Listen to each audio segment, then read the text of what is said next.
Hello, everyone, and welcome back to this week's episode of the Student Impact Report brought to you by the Student Basic Needs Coalition. I'm Taylor Allgood, joining you from Washington, D.C., and as usual, I'm joined today by Owen Tanner Flomberg, co-founder and co-executive director of SBNC. Hello, Owen. Hey, y'all. Welcome back to the podcast. Excited to chat today. Taylor? Yeah, this is our sixth episode of the season, so if you haven't done so already, be sure to check out episodes 1 through 5 on our YouTube and Spotify pages, which you can find in our Instagram link tree at SBNC_USA. But yeah, without further ado, let's get into our topic for today. The topic that I've chosen to discuss today really digs into some new data from Georgetown University's Center on Education in the Workforce, which found that, while college graduates overall still earn significantly more in their lifetimes on average than people without college degrees, the value itself of bachelor's degrees is increasingly tied to something that feels pretty daunting for a lot of young people, which is their major. So, according to the article that was published by Inside Higher Ed, which I'll be referencing, salaries for graduates can range recently from anywhere to about $45,000 a year for fields like education and public service, to anywhere over $140,000 for STEM majors. And at the same time, recent graduates are facing higher unemployment than the general workforce for the first time in decades, which I found to be pretty striking. And so this just raises kind of some big questions about stability and passion, and whether students are being pushed into fields that they may not be as passionate about just because they're viewed as safe or more financially secure. I want to jump into my first question for you, which is, given that the report makes it clear that earnings can vary wildly by major, and students know this too, seeing that there have been huge jumps in STEM enrollment and drops in majors related to the humanities. From your perspective, how is this growing pressure to, choose correctly, so to speak, shaping the ways that students are thinking about college and purpose and long-term fulfillment with the majors that they choose? Yeah, so I think this is one of the really big questions right now about higher education and like what higher education looks like currently and maybe what it should look like moving forward. And I think there's always this narrative around college. It's like, I think you get this from a lot of different groups of people of, in kind of this line that people purport of, hey, if you're going to go to college, go get a degree that is going to pay the bills. And I think part of that, cultural narrative over the years has always been focus on STEM or focus on, pre-medical or pre-law kind of fields. And sometimes maybe ignoring or something like the cultural wisdom I feel like is out there is not to go into the humanities because it doesn't pay. And I think, this is not a new thing where people are talking about should folks go into the humanities, what's the value of it, especially if the pay is so much lower. But I think that this research that's come out is really, really interesting because I think it puts some numbers and really quantifies what the value is of different degrees. And like you said, Taylor, in the article and in the research that Georgetown put out, puts the STEM majors making like $140,000 coming out of school, where those in humanities or maybe degree programs that put people on the path to teaching, or the various other maybe softer sciences have a much lower earning potential. And like I said, this is nothing new. People have been talking about this for a very, very long time. But I think what is interesting now and what this research highlights is that there's a bigger and widening gap between these different career fields that these different majors prepare folks for. And I think it's important for students to have transparency from their schools to kind of what the earning potential is for their degrees. But I think there's some other parts of higher education that are really important that sometimes don't get captured as part of this conversation. I think a lot of the lessons and methods of thinking that exist in the humanities and the softer sciences are really, really important. How to debate and have dialogue, I think, are real features of softer sciences or humanities degrees that aren't as baked into STEM majors and STEM programs. And I think while there is this big gap right now in compensation, and that's going to exist likely unless the economy dramatically changes here, I think it's important to even though students might be pursuing STEM for the higher earning potential for schools, and there's been lots of conversation about this over the years of trying to incorporate some humanities thinking into STEM's programs. And also the vice versa, applying more STEM learnings or more concrete, science and math and data skills into the humanities as well. There can be a dialogue between the two. And I think as we see AI really start to change the economy and change the way that intro jobs are for recent grads, and the elimination of a lot of these intro jobs for folks that may have more of a humanities major and more of a STEM major, I think it's really going to force higher education to rethink some of these divides because AI can do a lot of data processing that used to have to be done by hand in the past, or with much more technical skill. So it's going to be interesting to see in the next decade or so if we see this gap continue to widen or maybe even narrow as maybe both kind of sides of things, the more STEM side versus the more humanities side of higher education, maybe try to borrow from each other a little bit more and maybe narrow that gap. I think what's kind of concerning to me about this is that, although it's clear in our society that there's less value placed into some of these careers as reflected in the way that, some of these careers are paid and invested in.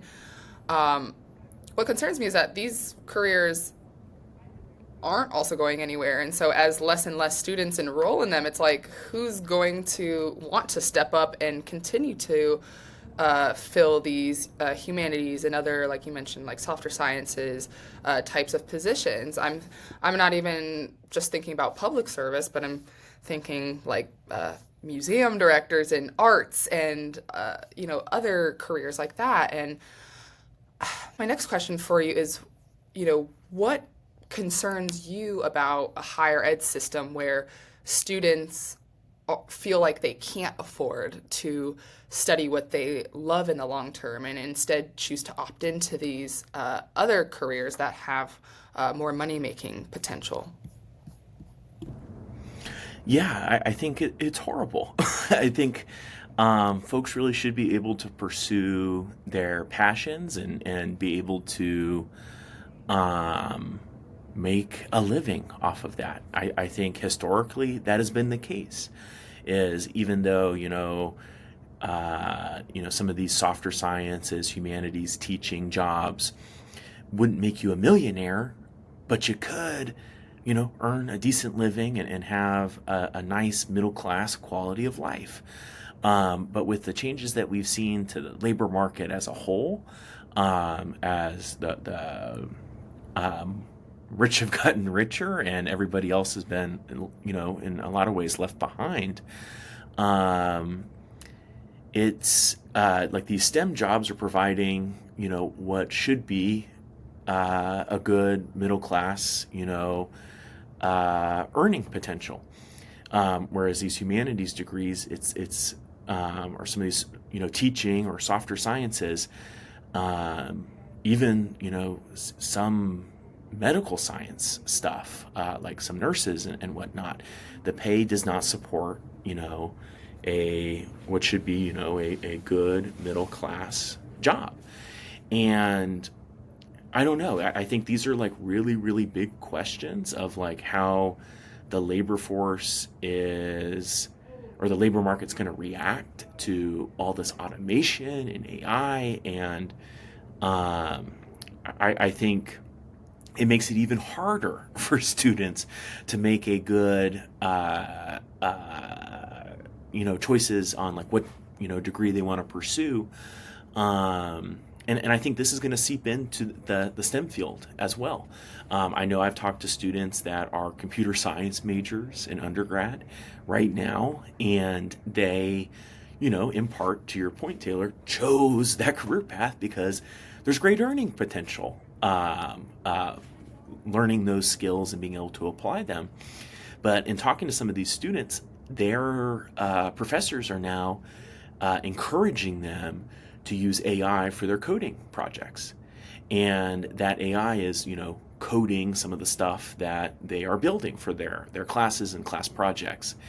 And that's great. I think it's great that we have this tool that can make things go faster and work better, so that, these computer science students can think about like the larger pictures of their products or projects instead of being bogged down in debugging and building these tools totally from scratch. But I'm curious to see, is this going to affect their earning potential as their jobs not necessarily becoming easier, but makes it harder. There's just less people needed to do the same output.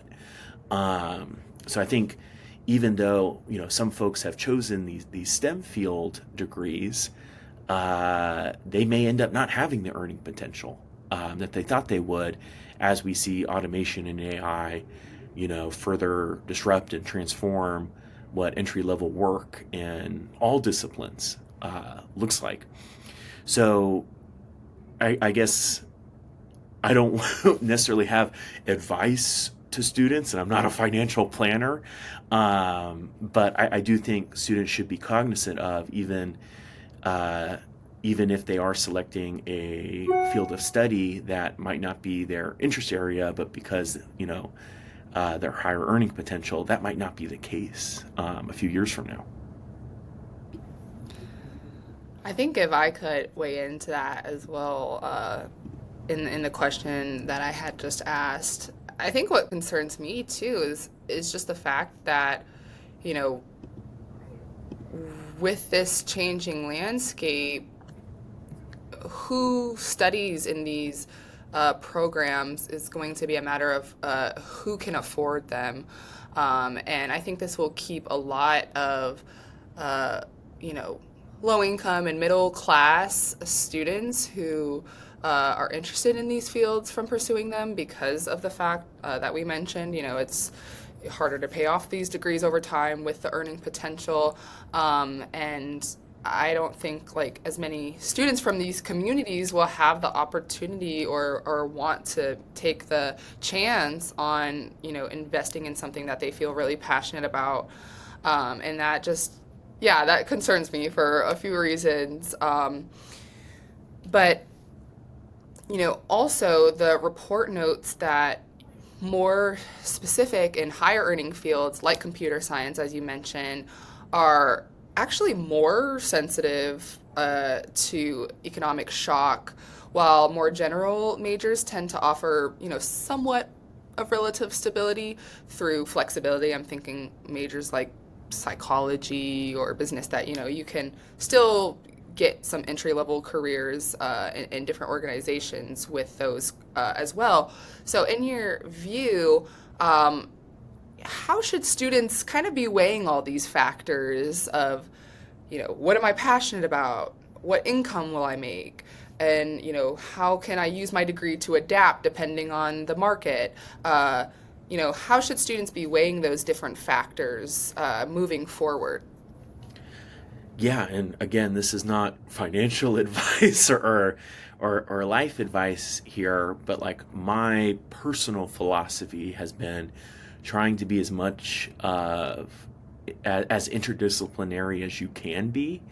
I think is going to give more and more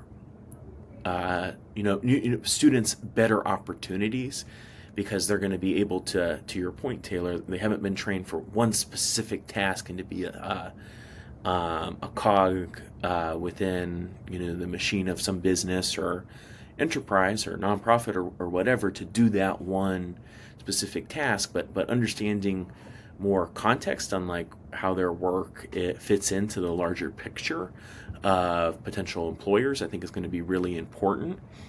I think making sure that I think it's always good for folks to pursue their interests, and I think finding ways to fit that in still to their work. So, for example, like if a student is a computer science major. I know we keep picking on them, but I think they're a great example or a great field of study to point to.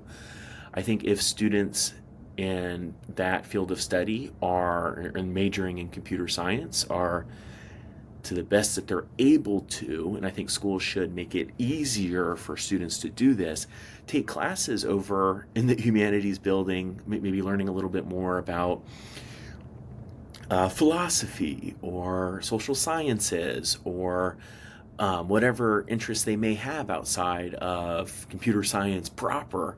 I think is going to be really good and benefit them on the job market. But again, it's there's so much uncertainty here, and we were not even talking about AI like 2 years ago, really, in like a higher education context, like how we are now, and in a job market context, like how we are now.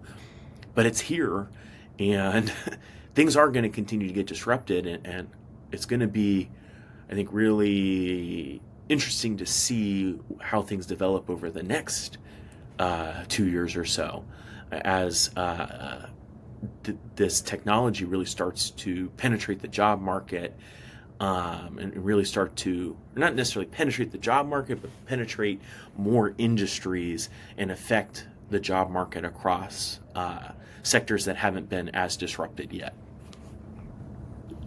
Yeah, that's a good point.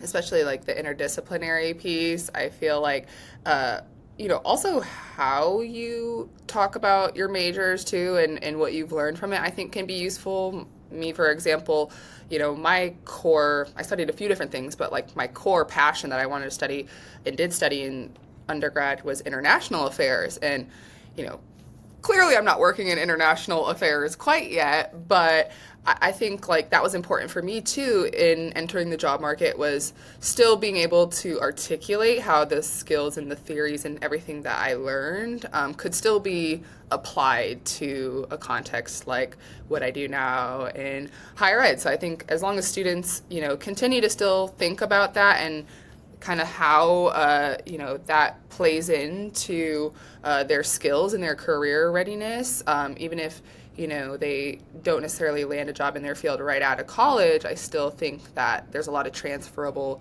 skills and understanding that can still be used to find careers. And I think on top of that too, you know involvement outside of academics is also, I think, a nice place where students can develop some of those skills and work on some of those interests outside of what they're studying as well. So, maybe if you don't choose to particularly study something in school, you can still be involved in a number of ways through student organizations and other areas of campus life. So that would be maybe my 2 cents on it, but I don't know. And just to add on to that, Taylor, I feel like I was really focusing, or we've been really focused on like the AI and technology disruptions. There's another huge disruption that I feel like we've talked a lot about in previous recordings or previous episodes, but the disruption of the federal government right now is a huge disruptor to a lot of different career areas, whether that be teaching at a higher education level with all the changes to higher ed funding. And we've talked ad nauseum. Go listen to some of the past episodes if you're not familiar with what's going on. But that's disrupting a ton of career paths. The research cuts across a bunch of different disciplines, hard sciences, soft sciences, etc., is affecting things a ton. To try to go into your major, international relations, right now, that's a tall order. There's very few jobs available, as I'm sure you're very well aware, and people know, with cuts and eliminations of whole federal agencies that were, really the main employer for some of these different, very niche fields of study. I think further highlights the need for students to try to be as well-rounded as possible, and the duty that higher education institutions should have of ensuring that their students graduated as well-rounded as possible and ready to face a really uncertain job and career market as it stands today. Absolutely. Well, thank you as always for offering your insights. I know we're not subject matter experts on this by any means, but it's always, like I mentioned, nice to just really pick your brain on these topics and get your thoughts on, what this means for students, because, a lot of students are entering the job force, and this is a very important topic that I think a lot of students are currently sitting on and weighing. But yeah. Yeah, no, this is, I'm sure we'll be talking about this more. This is a really, really interesting report that Georgetown put out. And yeah, really encourage folks to read through it, take a look at it yourselves, and yeah. And yeah, I'll add that if you're curious to read more about this, the article that we're referencing today is, quote, "In Rocky Labor Market, Your College Major Matters," from Inside Higher Ed, published by Catherine Palmer on October 17th, 2025. But stick around, because next up I'll be joined by Peyton Henry from the University of Michigan-Dearborn. Peyton has played a key role in supporting her campus's student food pantry, garden, and clothing closet, and she'll be sharing how those programs work together to meet student basic needs and build community on her campus.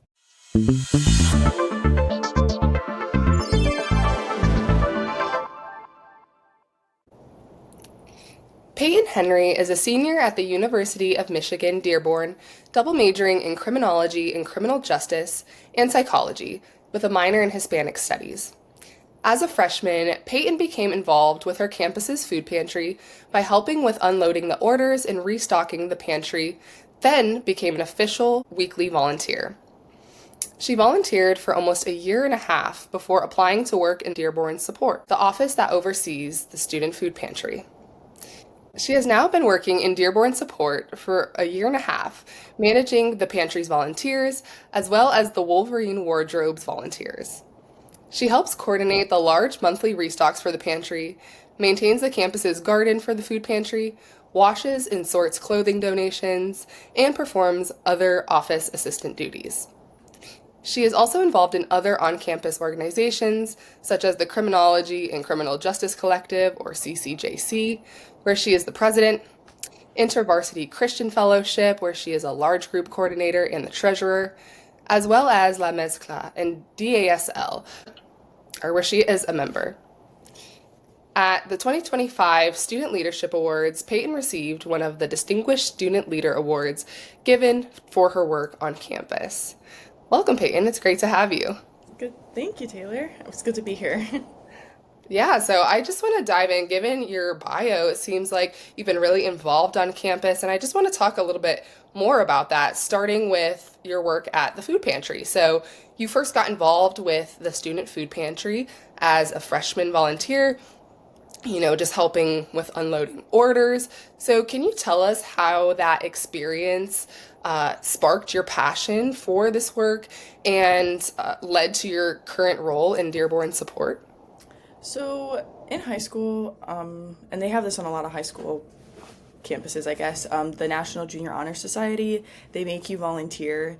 And I'm from Downriver, Michigan, and so the school I went to was kind of small, not super small, about 1,000 kids, but there wasn't a lot of volunteer opportunities to do. So like it would be a lot of tutoring at school, but like no one really came, or just helping out around the school. And so when I went to college, I was like, I actually want to volunteer. Like I actually want to do volunteer work, especially because Dearborn is a commuter school. So I wanted to find something that like I could stay on campus instead of just going to school and going home. And so before the first day of school, we have something called the Wolverine Welcome Day, where all of the departments, clubs, anything on campus, they'll come outside and have a table, and it's like all of the incoming class, during their welcome day, they get to go around and talk to them. And I passed by at the time. I don't I don't know if Dearborn support wasn't what it was now.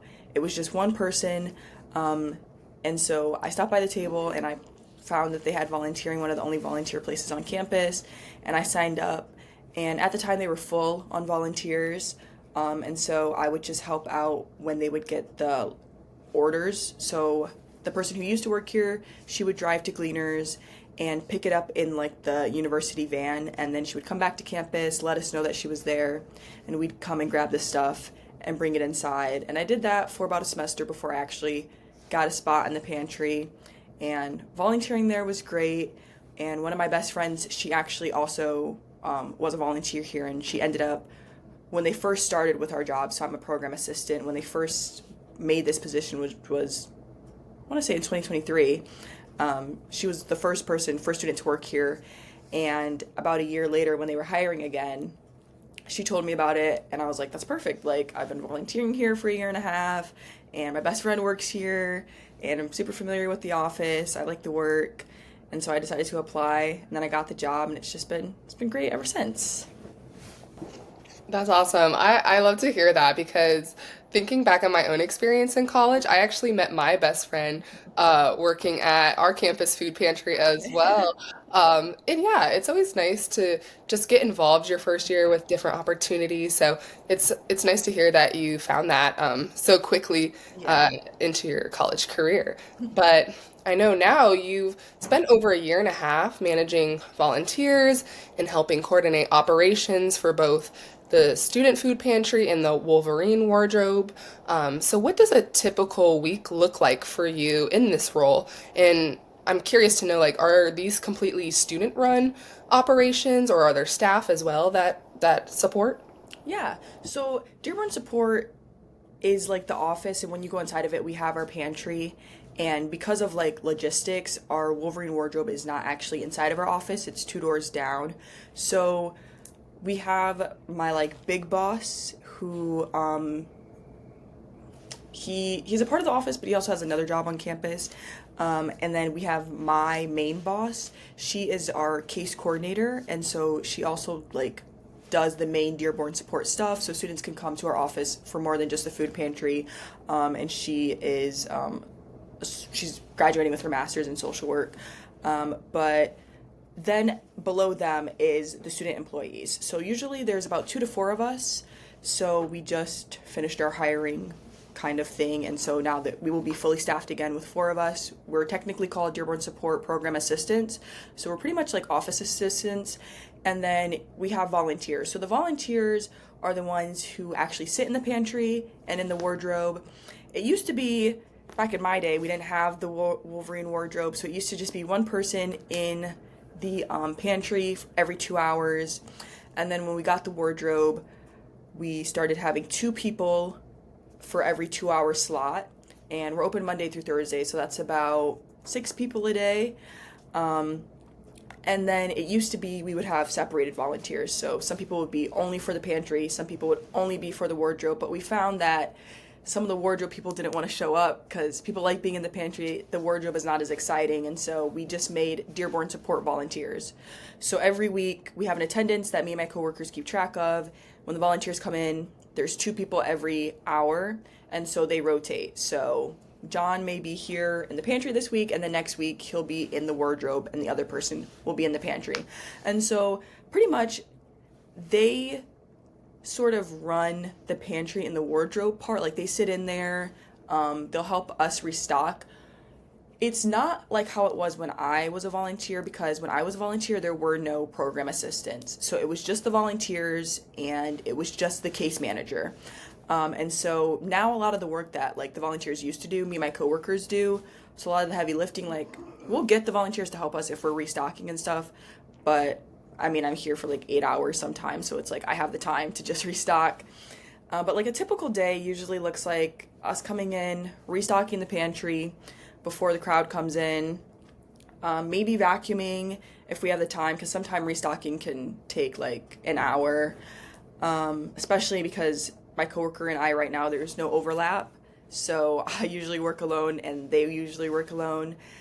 And then after that, usually we have a donation of some sort. So like right now we have like an 800-pound donation from this church that's just taken over our entire office, because I haven't had a chance to put it away. And then we have our wardrobe, which we finally got the okay from athletics to wash the clothes. So usually I'll go in there and call over to athletics and see if their washing machine is available, or just like office work, so like keeping the office clean. We use this system called Link to Feed, which I believe is also used by gleaners and for Garden Harvest. And so pretty much when people come in the pantry, they get a pantry card, and so when they sign up for that, someone has to put it into the system. So that's us. We're super backlogged right now. We're like 300 people behind because you have to manually put it in, and we've been short-staffed, but we're making our way through it.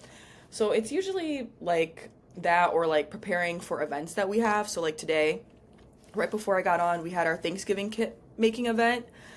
So that was a lot of bringing stuff down from storage, putting things together. Usually around the holiday and beginning of the school semester, we have more like outside events, because we don't just like to stay in the office. We want people to know that like our office is here. Some people on campus don't even know that there's a second floor, so try to make ourselves seen. But it's a lot of restocking, computer work, which I enjoy.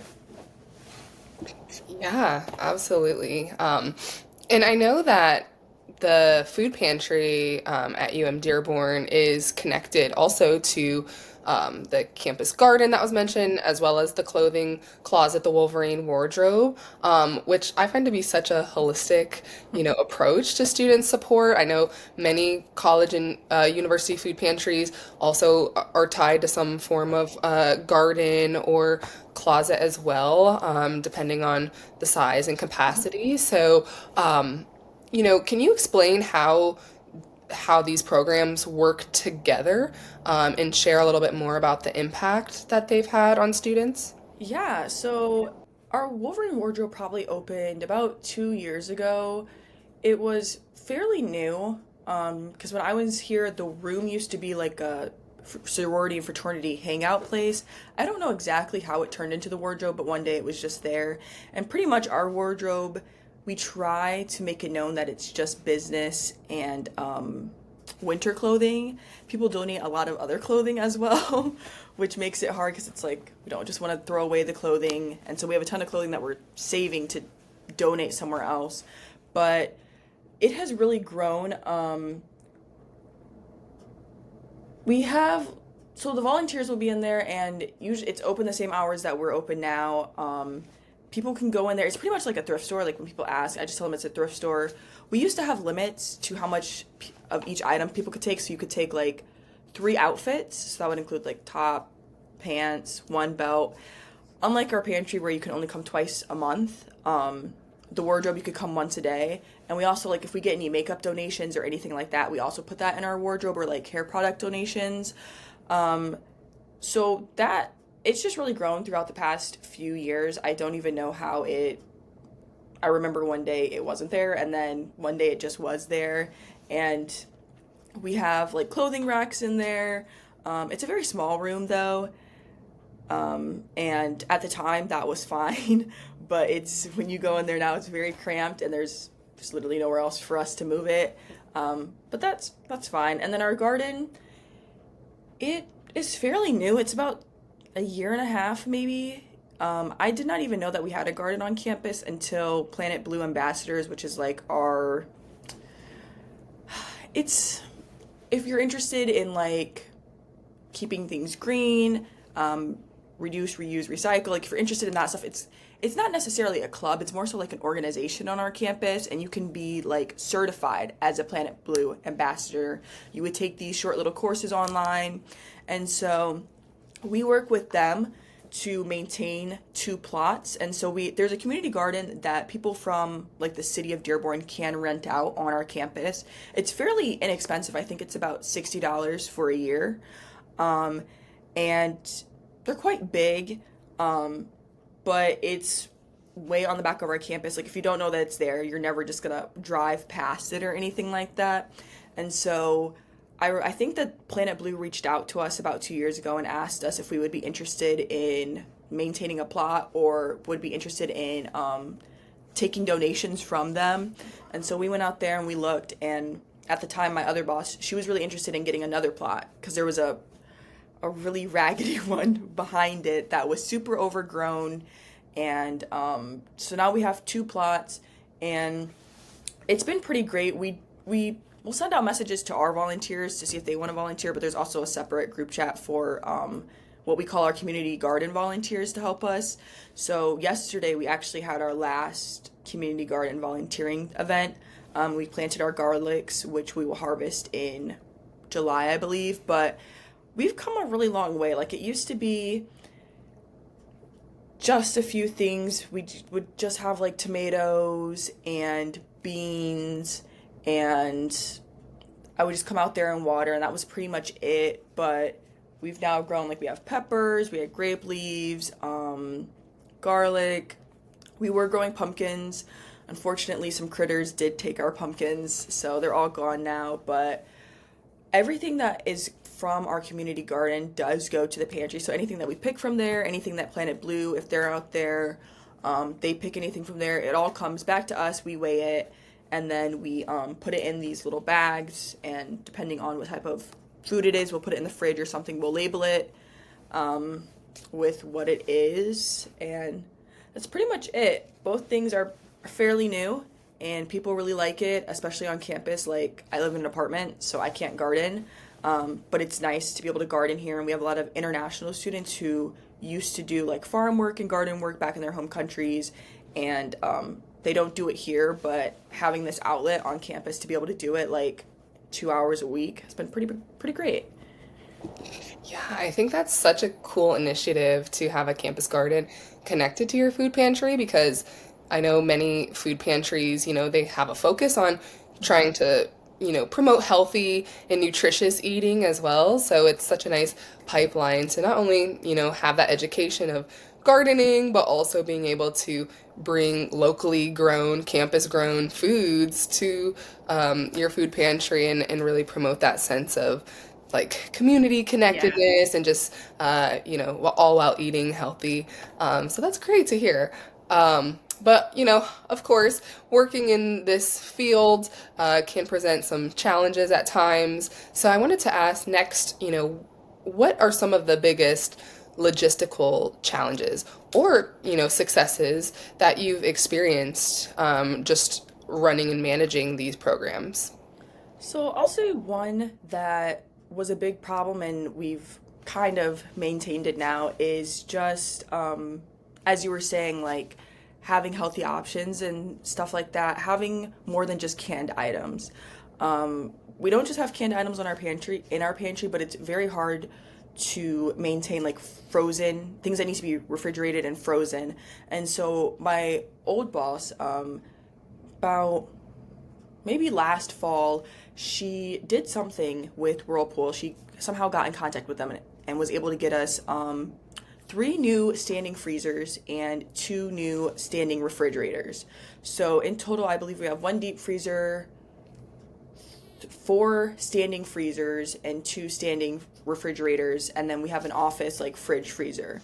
And so that has been great because we have a very big Muslim population at our school, and so they eat halal foods. And so it's very nice. Like when we get halal chicken from Cleaners, it's like this big. It's ginormous. It takes up so much space in our freezers, and it's great because we have five of them. And so that's been great because we've just been able to order so much more frozen foods that are super expensive when you go to the grocery store. Like we had turkeys, like full size turkeys, and sometimes we get like seafood, hot dogs, like anything frozen. Even if we sometimes need to freeze some of our produce, so like milk, when it comes straight off the truck, if it can't fit in our refrigerators, we're able to freeze it. So that has definitely solved one of the big problems that we were having of just not having, like we're able to buy more things, but we're not able to store any of these things. The problem that we're now running into is that we have five freezers and only two refrigerators. And so hopefully by the end of this year, we're going to try to solve that problem by getting more refrigerators. The other problem is that we don't have a lot of space. Our pantry room is not very big. We definitely maximize it. We have about 10 shelves, and they're like the 3-tier shelves that go pretty high up on the wall. And those work fine. It's just putting things in other places. Like you can't fit another thing in there if you needed to. So that'll be something we'll have to figure out later. But another thing that thankfully for us, I would say, I know for a lot of pantries probably is money. That runs into a big issue. I will say we don't really have that problem, at least right now. Very thankfully, last semester we got a really great big grant that we're able to use strictly on food. So we don't just have food in our pantry, we have like hygiene and cleaning products, but so the grant can't be used on that. We're still able to buy it, we just have to purchase them separately, but we got a really big grant for us to buy food. And I will also say, University of Michigan, across all three of our campuses, we have really great donors. And so we have something called, I'm sure other campuses do something similar, but we have Giving Blue Day. And so that usually comes every March. And I think last year we got almost $7,000 just from our donors on that one day. So we get, I will say, thankfully, money is not like our big issue here, which is great. And have bosses who know how to write grants, which are great, because that comes really in handy when you know how to do it. And I guess the big thing is just like space wise, when you come into our office, it's like you have tables. It's like a really long table, and that's where we work, and we have computers, and then my bosses have their own separate offices within our office, and then you have the food pantry. But if you saw our office right now, it's a hot mess just because there's no space. We have a storage room, and that is just, there are boxes everywhere because when things don't fit in there, we move it to our wardrobe. But obviously we want people to still be able to use our wardrobe, so things get pushed to the back, and then we just brought everything out of there and put it back in there, forgetting that there's no space in there to put anything. But I'd say a lot of the issues that we have, they're nothing that thankfully is stopping people from getting food or anything like that. It's just things could be even better. But they're nothing too pressing or too like detrimental to our office right now. Yeah, I totally get that. I feel like even in my own work, managing a campus food pantry, and just with people and other folks that I talk to who are also doing this work, space always seems to be a recurrent theme of, obstacles to overcome, so to speak. Yeah, it can be a lot when you're trying to meet, especially increased demand. I know a lot of students across the country at all different universities and colleges have really been looking to food pantries to fill in a lot of the gaps with a lot of these challenges, financial and otherwise. And so, yeah, when you're trying to order more and increase your capacity, but have limited space, that can present a lot of challenges. But it's good to hear that money is currently not a problem. I think that's at least one good place to be in. Yeah. But beyond your work with the pantry, I know you've also been involved in several student organizations, and you recently received the Distinguished Student Leader Award, so congratulations on that. Thank you. How have those other leadership experiences shaped the way that you approach service and advocacy on your campus? I would say being okay with doing things by myself, which I feel like I've just kind of always been okay with that. I'm an only child, but like one of my clubs I'm the president of, and I'm going on my second or third term, I think, right now. But there's always like that saying, if someone else is not going to do it, you just have to do it like for yourself. It's definitely helped me a lot. Like on our campus, engagement with student activities is kind of like hit or miss. A lot of people, because we're a commuter school, people want to come to campus and then go home. So thankfully this semester it hasn't been that much of an issue, but in previous semesters I've been a part of e-boards where we're lacking many positions, and so it falls to just like me and another person, or me and like two other people. And so that, while stressful, it is also one, made me really educated about the things that are happening on my campus and like resources on my campus, and just being super familiar with where things are. And two, it's also just given me the ability and confidence to take on like more responsibility, especially like if I'm by myself or seeking out things. Even like I know some people like talking to people gets people nervous, or like while I don't love talking to strangers, it's like I know I can do it if I have to do it, and it does come in handy, especially when I work in an office where there's a lot of foot traffic and people come in all day asking questions. But it's also helped me to really take initiative, and I think that especially helped me when I was getting my job here, because this is my first job. This is the only job I've ever had, and so that was something I was super nervous for when I applied, of like, I have no experience. But then I had to think of like, I may have no job experience, but I do a lot on campus where I am coordinating events, or I'm working with other people, or I'm putting things together, skills and abilities that would like translate well with me working here in this office. And so I feel like that's definitely helped. And just being involved like on campus outside of my job also helps me to, one, spread the word of like, we have a food pantry on campus and we have Dearborn support on campus, but also hear from my peers of like, is there anything that our office could maybe be helping them with, or supplying them with, or like, what are people saying about our office? Thankfully, everything is pretty positive, but it's good to be in the know on your campus. I like being involved. Usually I'm on campus Tuesday through Thursday, sometimes Monday, but I'm usually here from like 10 a.m. to like 9 p.m. So I'm here all day, just doing my thing, being involved, working, and I enjoy it. So That's awesome. Well, my last question for you is just looking ahead. So, what's one thing you'd love to see for the future of the student food pantry and the broader basic needs efforts at Dearborn and really all three of the University of Michigan campuses? I would love to see our office moved because right now we're on the second floor, and they recently did renovations, like big renovations downstairs. I don't know how feasible it is. I'm sure they could work something out if they really wanted to, but when we get like 8 to 10,000 pound orders that we have to lug, we just have 2 carts. So it's people going up and downstairs for like 5 hours, lugging the carts. And you have to lug it all the way to the elevator, wait for the elevator, go upstairs, walk all the way to our office, try and get it through the door.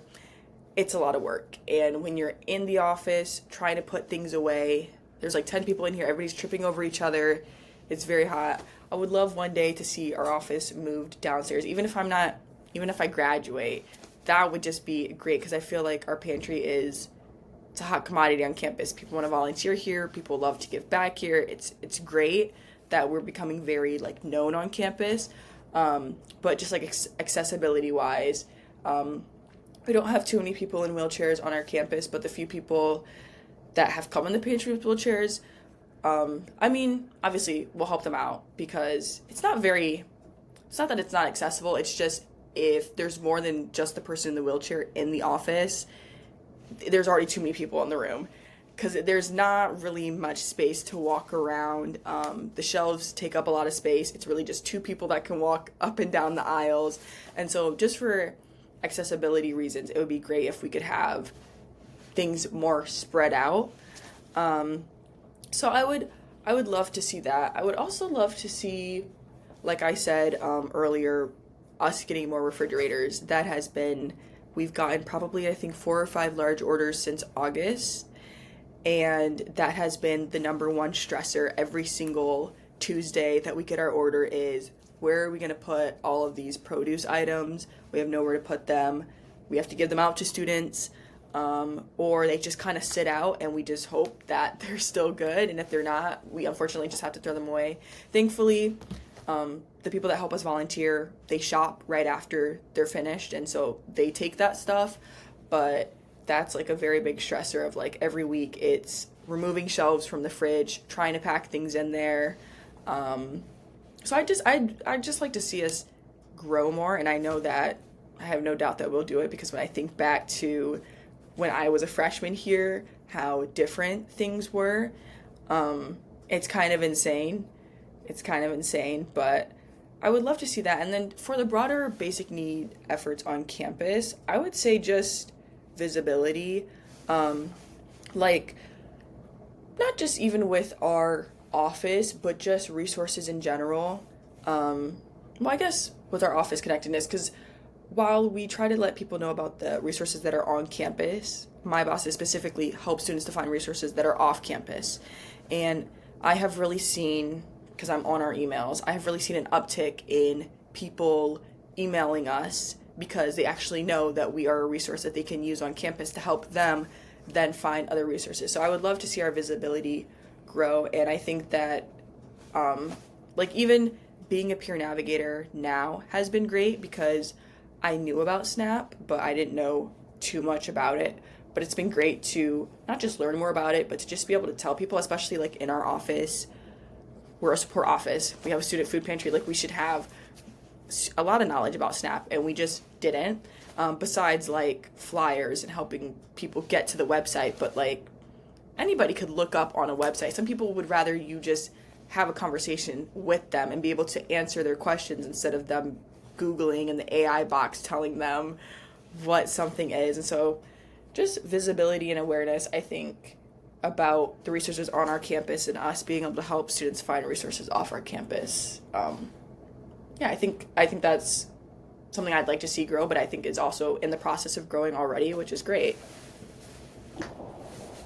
Yeah, I think that's one of the most rewarding feelings, is like knowing that the food pantry and the resources that you started off with, and what you witnessed your first year, and then working with the pantry as well.